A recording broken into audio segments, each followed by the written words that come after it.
আমি এই মুহূর্তে অবস্থান করছি সিলেটের গোয়াইনঘাট উপজেলার নন্দীরগাঁও ইউনিয়নের নোয়াগাঁও আশ্রয়ন প্রকল্পের রাস্তায়। আপনারা জানেন গত কয়েকদিন থেকে টানা ভারী বর্ষণ এবং পাহাড়ি ডলে সিলেটের নিম্নাঞ্চল, সিলেটের গোয়াইনঘাট উপজেলার নিম্নাঞ্চল ইতিমধ্যে প্লাবিত হয়েছে। ইতিমধ্যে গোয়াইনঘাট উপজেলার 13টি ইউনিয়নের নিম্নাঞ্চল প্লাবিত রয়েছে। গোয়াইনঘাট উপজেলার Rustampur union, Paschim Jaflong union, Tuakul union, Nandirgaon union, Lengura union, Doubari union, Purba Alirgaon union, পশ্চিম আলিরগাঁও ইউনিয়ন, মধ্য জাফলং ইউনিয়ন, গোয়াইনঘাট সদর ইউনিয়ন এবং পূর্ব জাফলং ইউনিয়নের নিম্নাঞ্চল ইতিমধ্যে প্লাবিত রয়েছে। আপনারা জানেন উজান থেকে ভারত থেকে নেমে আসা পাহাড়ি ডল গোয়াইনঘাট থেকে এই ডলের পানি সরে যাওয়ার বা এখান থেকে পানি নামার একমাত্র রাস্তা হচ্ছে শুধুমাত্র চেঙ্গের খাল, গোয়াইন নদী, যেটা পরবর্তীতে চেঙ্গের খাল নদী। আর এই নদীটির পানি সুরমা নদীতে গিয়ে পড়ে। আমি আবারও বলছি যে গোয়াইনঘাটের যে নদীগুলা রয়েছে, এই নদীগুলা দীর্ঘদিন থেকে খনন না করা, পাশাপাশি প্রতিটি ইউনিয়নের হাওর অঞ্চলে অপরিকল্পিত বুরুবাঁধ নির্মাণ এবং বিভিন্ন ইউনিয়নে সড়ক নির্মাণ, যার কারণে এই সড়কগুলা নির্মাণ হওয়ার কারণে দেখা যাচ্ছে যে বন্যার যে পানি, পাহাড়ি ডলের যে পানি, এই পানিগুলা এখান থেকে চলে যাওয়ার রাস্তা না থাকায় এই গোয়াইনঘাট উপজেলাকে ভারতের পাহাড়ি ডলে একদম সাগরে পরিণত করে তোলে। যেটি আপনারা দেখতে পাচ্ছেন যে আমি এই মুহূর্তে যে জায়গায় অবস্থান করছি সেটি হচ্ছে নন্দীরগাঁও ইউনিয়নের নন্দীরগাঁও ইউনিয়নের নোয়াগাঁও আশ্রয়ন প্রকল্পের রাস্তা। আপনারা দেখতে পাচ্ছেন যে নোয়াগাঁও গ্রামের আশপাশ প্রায় শালুটুকুর গোয়াইনঘাট রাস্তা পর্যন্ত বন্যার পানি অবস্থান করছে। তো এটি আসলে যে উজান থেকে নেমে আসা যে পাহাড়ি ডোল, এই ডোলের পানি এখান থেকে দ্রুত সরে না যাওয়ায় কিন্তু আমাদের গোয়াইনঘাটের এই বন্যা পরিস্থিতি সৃষ্টি করে। আসলে দীর্ঘদিন ধরে অপরিকল্পিত বেড়িবাঁধ, অপরিকল্পিত বুরুবাঁধ, যেগুলা এই বন্যার পানি বেরোয় যাওয়ার গতিপথকে পাল্টে দিয়ে এখানে বন্যার সৃষ্টি হয়। আপনারা জানেন যে সিলেটের গোয়াইনঘাট উপজেলার বিশাল একটি উপজেলা, যেটি মেহেরপুর ডিস্ট্রিক্ট থেকেও আয়তনের দিক দিয়ে বড়। এত বড় একটা বিশাল উপজেলা, যে উপজেলাটি বেশিরভাগ অঞ্চল নিম্নাঞ্চল এবং এদিকে নিম্নাঞ্চল, অপরদিকে ভারত থেকে যে পাহাড়ি ডল গোয়াইন নদী, ডাউকি নদী, ফিয়াইন নদী এবং জৈন্তাপুর উপজেলার সারি নদী বয়ে এই পানিগুলা গোয়াইনঘাটে প্রবেশ করে এবং গোয়াইনঘাটে প্রবেশ করে গোয়াইনঘাট থেকে বের হয়ে যাওয়ার যে পানিগুলা বের হয়ে যাওয়ার যে রাস্তা, সেটি হচ্ছে একটি চেঙ্গের খাল, গোয়াইন নদী, পরবর্তীতে চেঙ্গের খাল নদী, আর একটি হচ্ছে পীরের বাজারের, যেটি পিয়াইন নদী বলে পরিচিত, এবং আনভোরের ভাঙা। এই তিনটি অঞ্চল দিয়ে এই বিশাল উপজেলার ভিতরে পাহাড়ি ডোল এবং স্থানীয় বৃষ্টির পানি চলে যাওয়ার রাস্তা এই তিনটি রাস্তা। কিন্তু তিনটি রাস্তাই উঁচু, তিনটি নদী রয়েছে, নদী বরাট রয়েছে, যার কারণে এই পাহাড়ি ডোল এবং স্থানীয় বৃষ্টির পানি এখান থেকে বের হয়ে যাওয়ার কোনো রাস্তা নেই। অপরদিকে দেখা যাচ্ছে যে অপরদিকে দেখা যাচ্ছে যে গোয়েনঘাট উপজেলার যে বিভিন্ন হাওর অঞ্চল রয়েছে, ও সাথীটা নেই, গোয়েনঘাট উপজেলার যে বিভিন্ন হাওর অঞ্চল রয়েছে, এই হাওর অঞ্চলে প্রতিটি হাওরেই অপরিকল্পিতভাবে নির্মাণ করা হয়েছে বাঁধ বুরু চাষের জন্য, যার কারণে পানির স্বাভাবিক যে গতিপথ, এই গতিপথটুকু ব্যাহত হচ্ছে। পানি দ্রুত অপসারণ হচ্ছে না। অপসারণ না হওয়ার কারণে কিন্তু আমরা গোয়াইনঘাটবাসী পড়তে হচ্ছে বন্যায়, বারবার বন্যায় শিকার হচ্ছি। ইতিপূর্বে গত কয়েক বছর আগে কিন্তু গোয়াইনঘাটের যে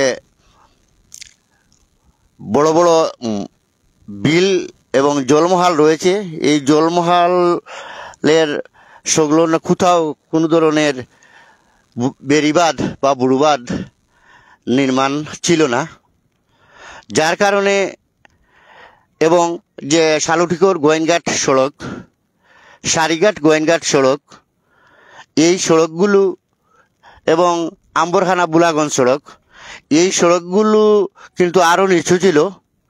এই সড়কগুলো নিচু থাকায় তখন যে উজান থেকে নেমে আসা, মানে ভারত থেকে নেমে আসা যে পাহাড়ি ডোল, এই ডোলের পানি কিন্তু দ্রুত চলে যেত এবং যার কারণে আমরা স্বাভাবিকভাবে এখানে বড় ধরনের কোনো বন্যার সৃষ্টি হতো না।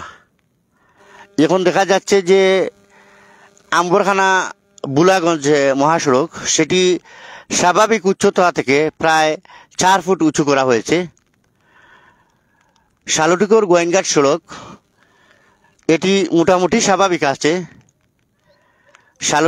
গোয়াইনঘাট সারিঘাট সড়ক যেটি, সেটি কিন্তু 4 থেকে 5 ফুট উঁচু করা হয়েছে, যার কারণে যে স্থানীয় বাড়ি বর্ষণ এবং উজান থেকে নেমে আসা যে বৃষ্টি, পাহাড়ি ডোল, এই ডোলের পানি আগে যেভাবে দ্রুত এই সড়কগুলো নিচা থাকায় সরাসরি চলে যেত পিয়াইন গোয়াইন নদী হয়ে সুরমা নদীতে গিয়ে পড়তো, কিন্তু এই সড়কগুলা স্বাভাবিক নিয়ম থেকে উঁচু থাকার কারণে আমরা এই উজান থেকে নেমে আসা পাহাড়ি ডোল এবং স্থানীয় বাড়ি বর্ষণের যে বৃষ্টিপাতে যে পানি এখানে জমে ওঠে, এই পানিগুলার কারণে আমাদের এই গোয়াইনঘাটের বিশাল বন্যার সৃষ্টি করে এবং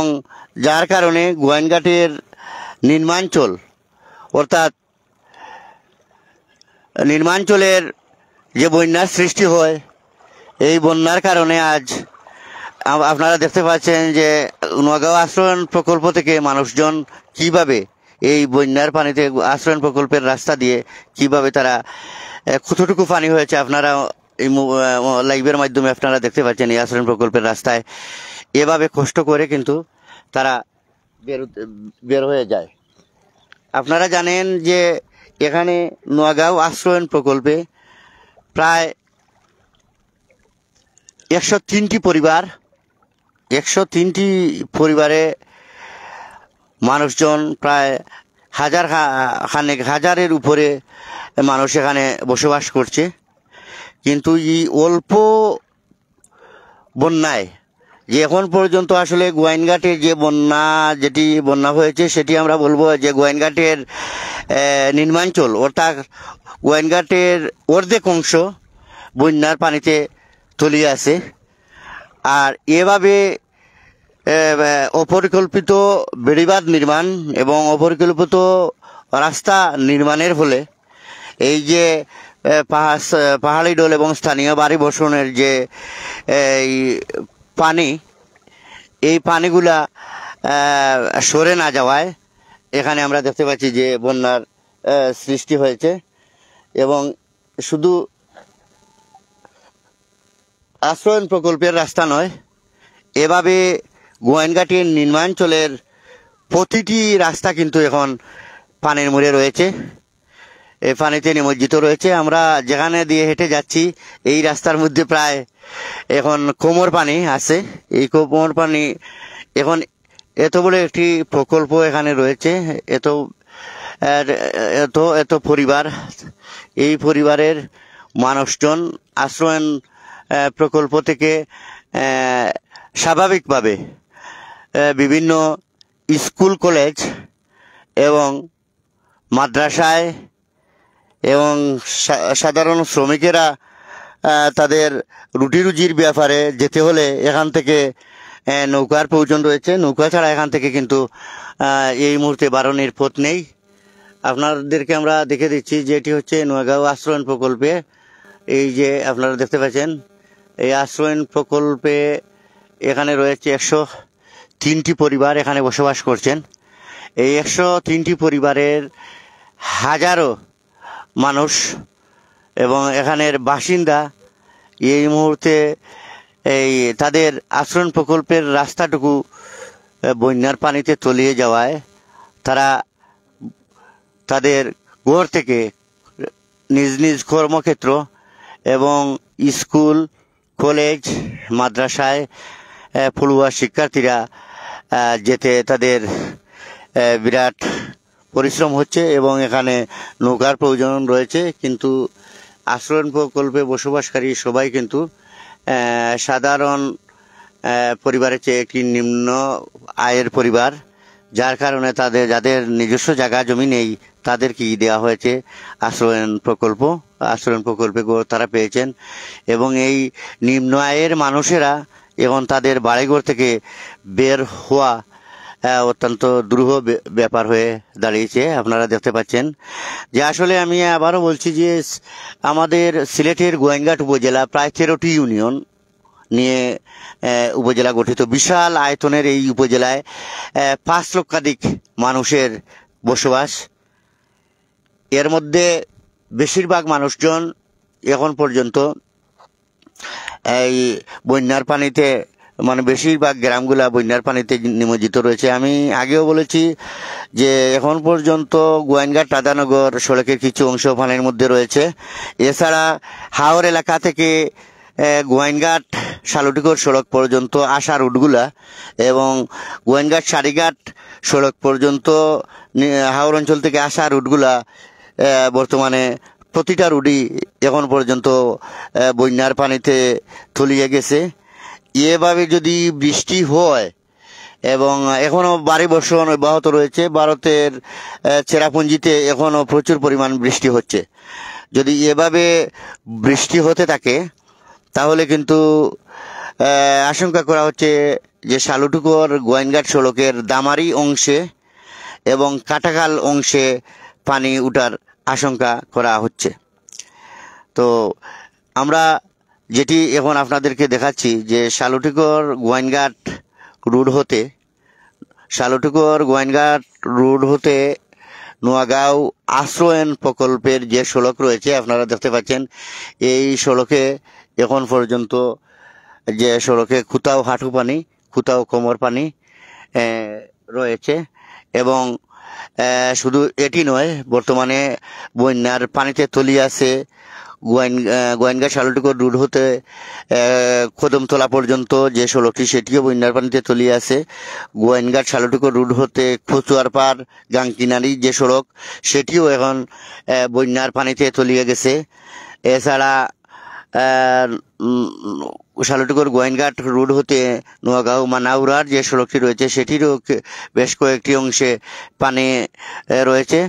এছাড়া শালুটিকর গোয়াইনঘাট রোড হতে পাইকরাজ হয়ে গুড়ামারা যে রাস্তা গিয়েছে গুড়ামারা মুন্সিবাজার পর্যন্ত, সে রাস্তাটিও এখন পর্যন্ত বন্যার পানিতে তলিয়ে রয়েছে। এবং শালুটিকর গোয়াইনঘাট রোড হতে ফুলতোষ গ্রাম যে রাস্তা, সে রাস্তারও কিছু অংশে এখন পর্যন্ত পানি উঠেছে। এছাড়া আমরা আমাদের জানা মতে যে ডৌবালি ইউনিয়নের বেশ কয়েকটি গ্রামীণ রাস্তা এখন পর্যন্ত বন্যার পানিতে তলিয়ে গেছে এবং লেঙ্গুড়া ইউনিয়নের বেশ কটি গ্রামীণ রাস্তা এখন পর্যন্ত বন্যার পানি তলিয়ে আছে। পূর্ব আলীরগাঁও ইউনিয়ন, পশ্চিম আলীরগাঁও ইউনিয়ন এবং মধ্য জাফলং ইউনিয়ন, পূর্ব জাফলং ইউনিয়ন, এই ইউনিয়নগুলোর গ্রামীণ রাস্তাগুলো এখন পর্যন্ত বন্যার পানিতে তলিয়ে আছে। এছাড়া রুস্তমপুর ইউনিয়নে এবং বিশ্বাখান্দি ইউনিয়নের হাওর অঞ্চলের বেশ কয়েকটি গ্রামীণ রাস্তা এখন পর্যন্ত বন্যার পানিতে তলিয়ে আছে।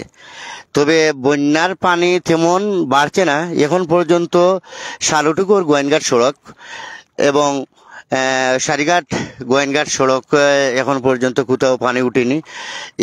এর দুটি প্রধান রাস্তা সিলেটের গোয়েনঘাট উপজেলার জেলা সদরের সাথে যোগাযোগ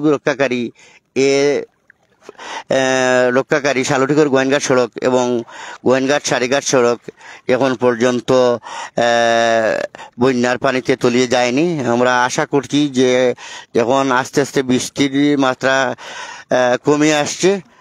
আশা করা যাচ্ছে যে যেখান পর্যন্ত আছে বন্যার পানি, এখন পর্যন্ত আমাদের গোয়েনঘাট উপজেলার নিম্নাঞ্চল এবং কিছু উঁচু অঞ্চলের কিছুটা অংশ এখন পর্যন্ত বন্যার পানিতে নিমজ্জিত আছে এবং প্রধান জেলা সদরের সাথে প্রধান যোগাযোগ রক্ষাকারী প্রধান যে সড়কগুলো রয়েছে এখন পর্যন্ত সেগুলোতে পানি উঠেনি।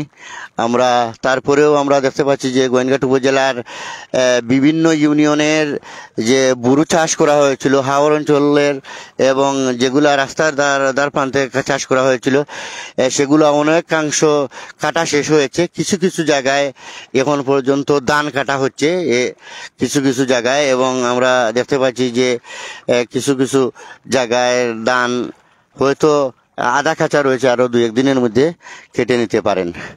তা আমরা আসলে যেটি জানিয়েছিলাম যে সিলেটের গোয়েনঘাট উপজেলার সর্বশেষ বন্যা পরিস্থিতি এখন পর্যন্ত যে জেলা সদরের সাথে যোগাযোগ রক্ষাকারী প্রধান সড়কগুলো এখন পর্যন্ত সড়কগুলোতে পানি উঠেনি। যে পর্যন্ত পানি রয়েছে সেগুলো স্বাভাবিক। আমরা আসলে আতঙ্কিত হওয়ার কিছু নেই। আমরা বন্যাকে সামনে রেখে আমরা নিজেরা আরো সতর্ক থাকব এবং গোয়েনঘাটের যে 58টি আশ্রয় কেন্দ্র খোলা রয়েছে, 58টি আশ্রয়ে যদি আমরা বন্যার পানি আর একটু বেড়ে যায় তাহলে আমরা আশ্রয় কেন্দ্রে নেওয়ার জন্য আমরা যেতে পারি। যে আশ্রয় কেন্দ্রগুলো এখন পর্যন্ত সরকারিভাবে 58টি এই আশ্রয় কেন্দ্র ঘোষণা করা হয়েছে। সবাইকে ধন্যবাদ জানিয়ে আমি এই ফেসবুক লাইভ থেকে বিদায় নিচ্ছি। আসসালামু আলাইকুম।